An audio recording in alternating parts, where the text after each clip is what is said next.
Welcome to IAS Academy. Prior to the 2022 preliminary exam, we will cover 15 previous year MCQs daily in a video. That is a total of 2500 plus MCQs before the exam. So, let's start the session. Our first question is, which one of the Chola kings conquered Ceylon? Options are Aditya I, Rajendra, Rajaraja I and Vijayalaya. The answer to this question is option B, Rajendra. It was under Rajaraja I and his son Rajendra I that Chola power reached its highest point of glory. The invasion of Sri Lanka, which was entrusted to his son Rajendra I, as the Sri Lankan king Mahendra V fled from his country. The Cholas annexed northern Sri Lanka. Rajendra I conducted the most striking military exploit after his accession in 1023 by his expedition to northern India. He annexed total Ceylon, that is Sri Lanka. During his reign, the whole of Sri Lanka was made part of the Chola Empire. So, your answer to this question is option B, Rajendra. Question number 2. Consider the following statements. Ahadis were those troopers who offered their services single, who did not attach themselves to any chief, who had the emperor as their immediate colonel, who attached themselves to Mirzas. Which of the above statements are correct? The answer to this question is option A, 1, 3 and 4 are correct. That is, offered their services single, had the emperor as their immediate colonel, attached themselves to Mirzas. The Mughal emperors maintained small standing armies. These emperors' own troops were called Ahadis. Ahadis were the gentlemen troopers. They were directly recruited individually by the Mughal emperor and were under the command of a separate mansabdar or officer, and had a divan and a bakshi of their own. They were considered very efficient and loyal troops and were paid high salaries. So, your answer to this question is option A, 1, 3 and 4 are correct. Question number 3. What is the correct chronological sequence of the following? Options are Wood's Education Dispatch, Macaulay's Minutes on Education, the Surgeon Education Report, the Indian Education or Hunter Commission. The answer to this question is option A, 2, 1, 4, 3. That is, Macaulay's Minutes on Education in 1835, Wood's Education Dispatch in 1854, Indian Education or Hunter Commission in 1882 and 1920, the Surgeon Education Report in 1944.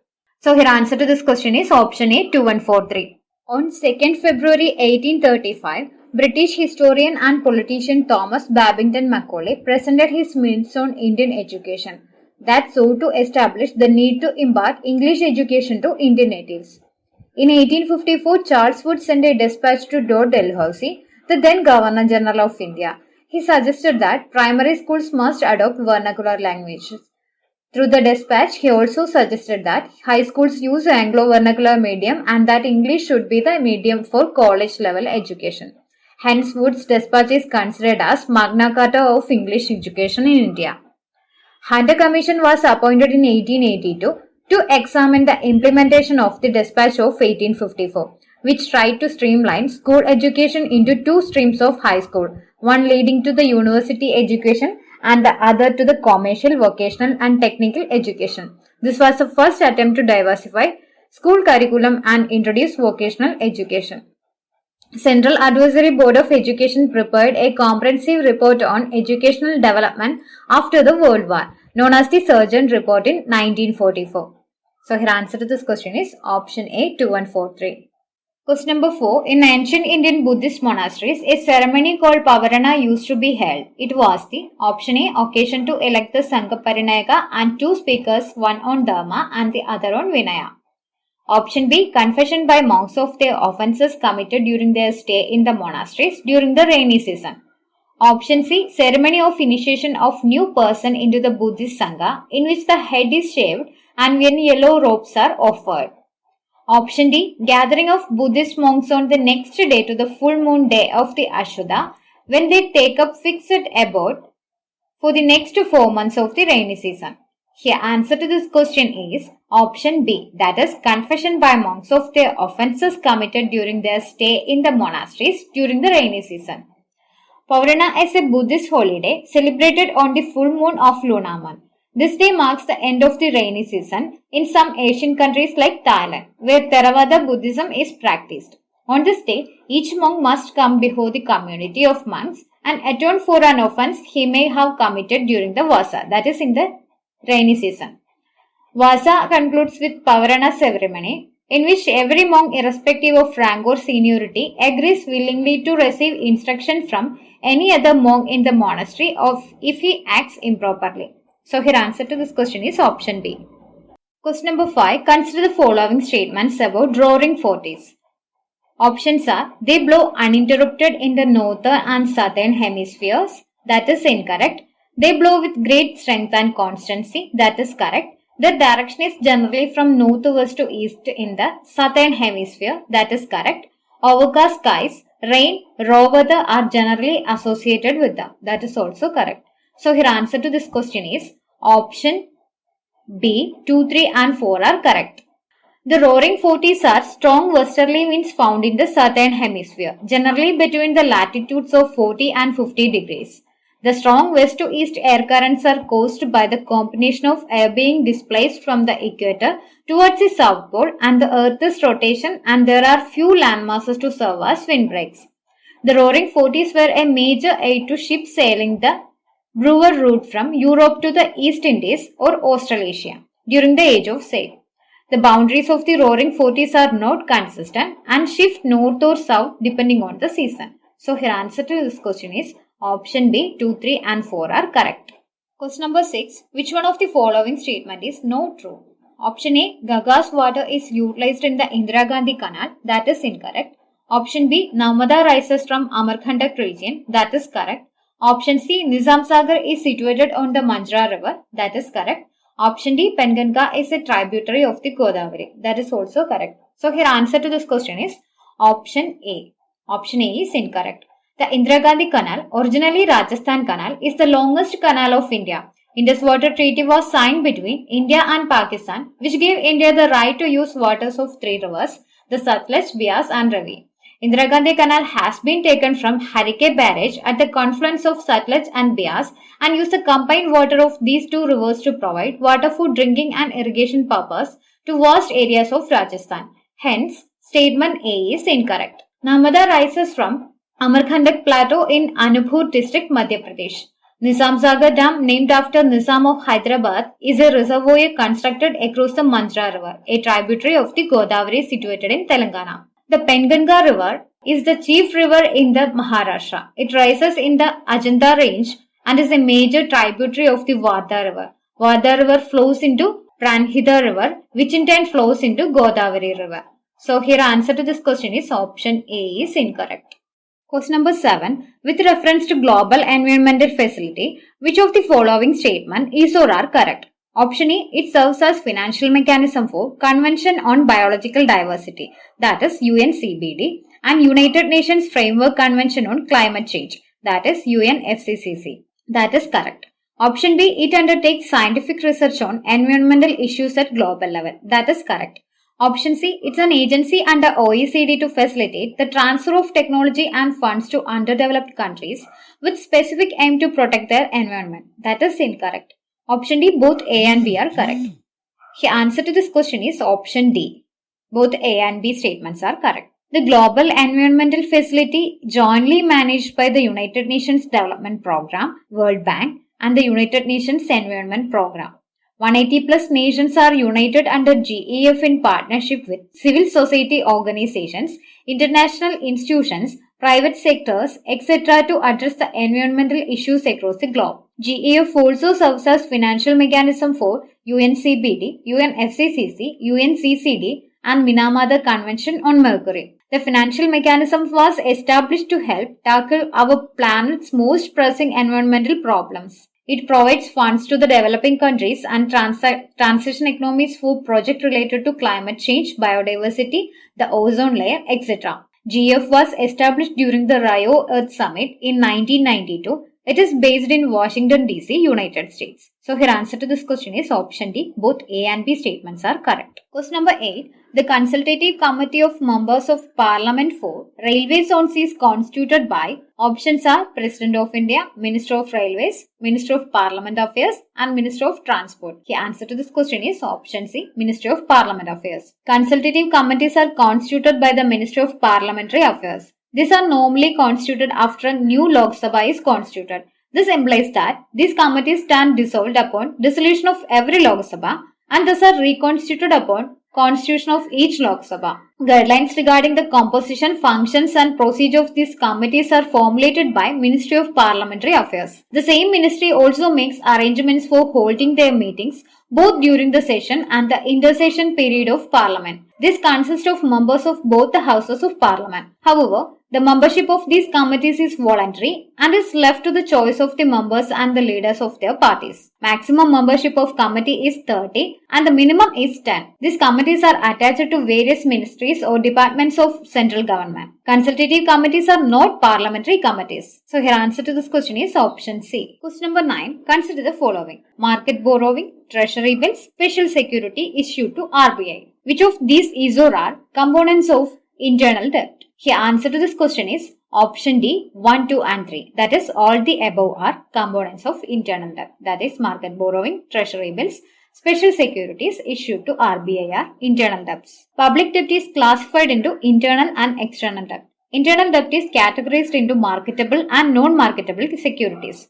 Marketable government securities include government securities and treasury bills issued through auction. Non-marketable securities include intermediate treasury bills issued to state governments, special securities issued to National Small Savings Fund among others. So here answer to this question is option D, 1, 2 and 3 are correct. Question number 10. Consider the following organizations. International Bank for Reconstruction and Development, that is IBRD. International Finance Corporation, that is IFC. International Fund for Agricultural Development, that is IFAD. International Monetary Fund, that is IMF. Which of these are agencies of United Nations? Here answer to this question is option D, 1, 2, 3 and 4. That is all the above are agencies of United Nations. IBRD provides loans, credits and grants. IFC provides investment advice and asset management to companies and governments. Both IBRD and IFC are part of 5 institutions that comprise World Bank Group. World Bank Group is a specialized agency of United Nations. IFAD is an international financial institution and specialized United Nations agency working in the field of poverty eradication in the rural areas of developing countries, providing grants and loans with low interest for allied projects. IMF focuses on fostering global monetary cooperation, securing financial stability, facilitating and promoting international trade, employment and economic growth around the world. The IMF is a specialized agency of the United Nations. So here answer to this question is option D, 1, 2, 3 and 4. All are agencies of United Nations. Question number 11. With reference to technologies for solar power production, consider the following statements. Statement number 1. Photovoltaics is a technology that generates electricity by direct conversion of light into electricity, while solar thermal is a technology that utilizes the sun rays to generate heat, which is further used in electricity generation process. That is correct. Statement number 2. Photovoltaics generates alternating current, while solar thermal generates direct current. That is incorrect. Option 3. India has manufacturing base for solar thermal technology but not for photovoltaics. That is incorrect. Which of these statements given above is or are correct? Here answer to this question is option A. Statement 1 is correct. Photovoltaic is the conversion of light into electricity using semiconducting materials that exhibit photovoltaic effect, while solar thermal is a technology that utilizes the sun rays to generate heat, which is further used in electricity generation process. Both photovoltaic cells and solar thermal generate direct current, DC. India has a manufacturing base for both. So here answer to this question is option A. Statement 1 is correct. Question number 12. With reference to 2 non-conventional energy sources called coal-bed methane and shale gas, consider the following statements. Statement number 1. Coal-bed methane is the pure methane gas extracted from coal seams, while shale gas is a mixture of propane and butane, only that can be extracted from fine-grained sedimentary rocks. That is incorrect. Statement number 2. In India, abundant coal-bed methane sources exist, but so far no shale gas sources have been found. That is incorrect. Which of these statements given above is or are correct? Here answer to this question is option D. Neither 1 nor 2 of the statement are correct. Coal-bed methane is a form of natural gas extracted from coal beds. It contains very little heavier hydrocarbons such as propane or butane and no natural gas condensate and often contains up to a few % carbon dioxide. So statement 1 is incorrect. With one of the largest proven coal reserves, and one of the largest coal producer in the world, India holds significant prospects for commercial recovery of coalbed methane. The country has an estimated 700 to 950 billion cubic meter of coalbed methane. Shales are fine-grained sedimentary rocks formed of organic rich mud at the bottom of ancient seas. Subsequent sedimentation and the resultant heat and pressure transformed the mud into shale and also produced natural gas from the organic matter containing it. It's a hydrocarbon gas mixture. It consists mainly of methane. Currently, there is no large-scale commercial production of shale oil gas in India. State-owned ONGC had in 2030 found prospects of shale oil at the Kampai Basin in Gujarat and Krishna Godavari Basin in Andhra Pradesh. However, quantity of oil flow observed in these basins did not indicate commerciality, and that the general characteristics of Indian shales are quite different from North American ones. So, statement 2 is incorrect. India's shale resources at more modest 65 trillion cubic feet. India's CBM potential, that is coalbed methane, is estimated at 450 trillion cubic feet. So, focus must be on CBM exploration rather than the risky shale business. So, here answer to this question is option D, neither 1 nor 2. Question number 13. Improper handling and storage of cereal grains and oil seeds results in the production of toxins known as aflatoxins, which are not generally destroyed by normal cooking process. Aflatoxins are produced by options are bacteria, protozoa, molds and viruses. The answer to this question is option C, molds. That is fungus. Aflatoxins are produced by certain fungus which are generally found in agricultural crops like maize, peanuts, cotton seeds and others. They are carcinogenic in nature. According to World Health Organization study, consumption of food containing aflatoxin concentration of 1 mg per kilogram or higher has been suspected to cause aflatoxicosis, the outcome of which consists of acute liver failure, jaundice, lethargy and nausea, eventually leading to death. The exposure to AFM1 from milk causes stunting among children. In 2018, Food Safety and Standards Authority of India has tested different types of milk samples under the National Milk Safety and Quality Survey. About 93% of the milk samples tested were found to be safe for consumption. Remaining 7% were found to have the presence of contaminants such as aflatoxin M1, pesticides and antibiotics. The answer to this question is option C, molds. Question number 14. Which one of the following is the best description of INS Astradharini? Options are amphibious warfare ship, nuclear powered submarine, torpedo launch and recovery vessel, nuclear powered aircraft carrier. The answer to this question is option C, torpedo launch and recovery vessel. An indigenously built torpedo launch and recovery vessel, INS Astradharini, was commissioned on 6th October 2015. It will be used to carry out the technical trials of underwater weapons and systems developed by NSTL, that is a Naval System Laboratory of DRDO. It's a matter of pride that 95% of the ship systems are indigenous design, thus demonstrating the Navy's continued adherence to the Make in India philosophy. So, here answer to this question is option C, torpedo launch and recovery vessel. Question number 15. Parliament of which one of the following countries became the first in the world to enact a climate act by passing the Climate Change Accountability Bill? Options are Australia, Canada, Germany and Japan. The answer to this question is option B, Canada. The Climate Change Accountability Act is a private member's bill that was submitted in the Canadian Parliament. The bill requires that the Canadian federal government set regulations to attain a medium-term target to bring greenhouse gas emissions 80% below 1990 levels by 2050. So that's all for today. Thank you for watching. We will continue with the next set tomorrow.